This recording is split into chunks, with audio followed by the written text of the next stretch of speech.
एक नदी थी जो दो धाराओं में बह रही थी। एक धारा सागर को प्राप्त होती थी, दूसरी धारा रण को प्राप्त होती थी।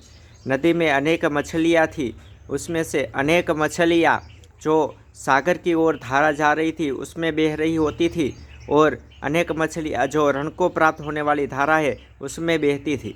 जब नदी सूखती थी तो धाराएँ भी सूख जाती थी, तो जो सागर की ओर जाने वाली धारा है उसमें बहने वाली मछलियाँ तो सागर को प्राप्त करके अपने जीवन को बचा लेती थी, परंतु जो रण की ओर जाने वाली धारा है उसमें बहने वाली मछलियाँ तड़प तड़प के मर जाती थी। वैसे ही मन रूपी नदी है, उसमें भी वह नदी भी दो धाराओं में बह रही है। एक संसार की ओर जाती है और एक धारा उनकी मोक्ष की ओर जाती है।